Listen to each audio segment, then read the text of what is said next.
네, 반갑습니다. 토마토 모터스입니다.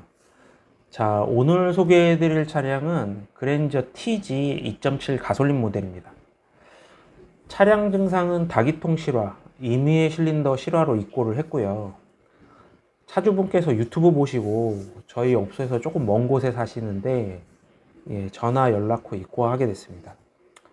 차량 증상은 약 1년 전부터 있었다고 하시는데 다니시던 업소하고 지역 몇 군데 정비업소를 방문을 하셨는데 여러 가지를 손을 보셨어요. 뭐 점화 플러그, 점화 코일, 인젝터, 제가 확인한 것만 뭐 스로틀 바디, 에어플로 센서 등을 교체를 하셨는데 이게 증상의 개선도 없고 하다 보니까 저한테 입고를 하게 됐고요. 자, 하나씩 한번 보겠습니다. 센서 데이터하고 고장 코드를 먼저 봤더니 고장 코드에 이런 식으로 떠 있습니다. 엔진 쪽만 집중해서 보면 뱅크 2에는 촉매 관련 고장 코드가 있고요. 그 다음에 뱅크 1에 실화 관련된 고장 코드가 있습니다. 그러니까 촉매 관련 고장 코드는 사실은 엔진 체크불이 들어오지 않는 이상에는 차주분이 알기는 어렵고요. 그 다음에 이제 차주분이 운전하면서 느끼는 부분은 실화 관련 고장 코드겠죠. 그러니까 이게 과거로 돼 있다 보니까 실질적으로 이 차량이 135번에 실화가 있는지 스코프를 통해서 한번 확인을 해볼 필요가 있습니다. 스코프를 통해서 찍어 놓은 화면을 먼저 보겠습니다. 자, 몇 번 제 유튜브 채널을 보신 분들은 아시겠지만 피코스코프를 통해서 크랑크 각 센서와 빨간색 2번 실린더 점화를 찍어 놓은 화면입니다.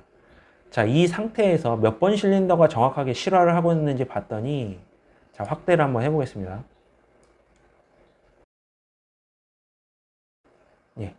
요 빨간색이 2번 실린더니까요. 여기가 이제 파워 바란스로 봤을 때는 2번 실린더에 해당하겠죠. 점화 순서는 1, 2, 3, 4, 5, 6번입니다. 2, 3, 4, 5, 6, 1. 그 다음 다시 2, 3, 4, 5, 6, 1. 정확하게 3번, 5번, 1번. 그러니까 135 실린더의 실화가 파워 바란스가 떨어져서 실화가 있습니다. 현재도 약간씩 부들부들 떨고 있는 상태인 거죠. 근데 이 상태는 사실 주행하면 잘 못 느끼실 수도 있어요. 그러면 이게 이제 업소마다 점검하는 방법과 순서는 다 다를 수가 있어요. 그런데 저 같은 경우는 스코프를 사용하고 있기 때문에 이런 경우 제일 먼저 이제 압축 압력을 먼저 확인을 합니다. 자, 압축 압력을 스코프를 통해서 측정해 놓은 걸 한번 보겠습니다. 자, 압축 압력을 봤더니 딱 봐도 뭐가 이상이 있는 게 보이죠.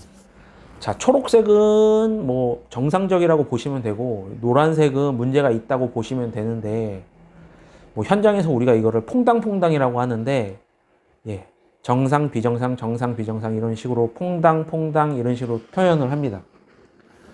압축 압력이 정확하게 뱅크 1, 그러니까 이 차량은 뱅크 1이겠죠.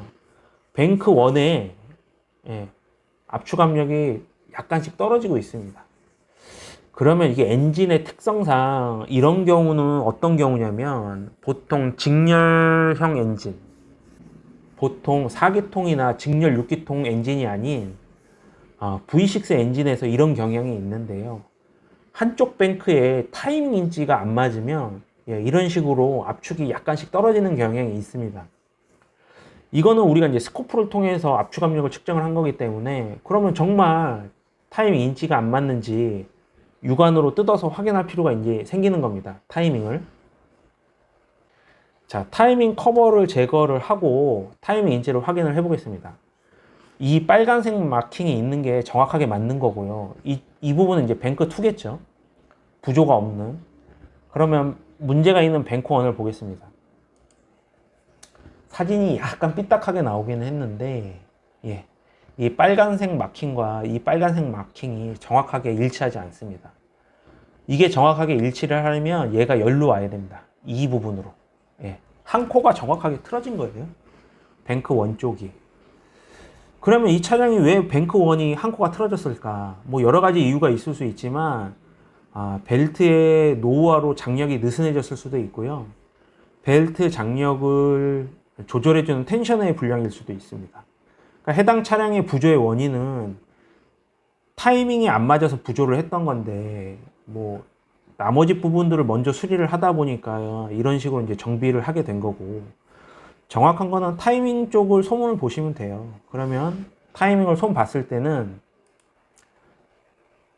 타이밍을 탈거를 한 상태고요. 예, 신품으로 교체를 해놓은 상태입니다. 타이밍 인치를 한번 확인해 보시면 이런 식으로만 정확하게 맞춰주시면 해당 차량의 증상은 없어지겠죠. 부조도 없어지고 원래의 정상적인 엔진으로 돌아오는 겁니다.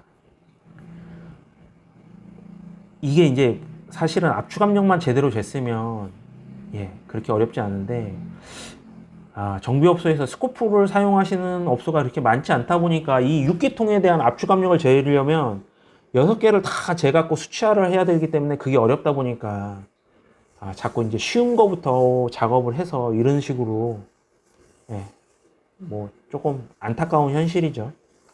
뭐 이렇게밖에 뭐 설명드릴 수는 없을 것 같고요. 그 다음에 아까쯤에 센서 데이터 상에 촉매 관련 고장 코드가 있는데요. 요 고장 코드를 봤을 때 센서 데이터도 확인을 했더니 이런 식으로 나옵니다. 여기 보시면 위에 두 개는 뱅크 1이고 아래 두 개가 뱅크 2인데, 뱅크 1은 부조를 하고 있음에도 불구하고 산소 센서의 반응은 그렇게 나쁘지 않습니다.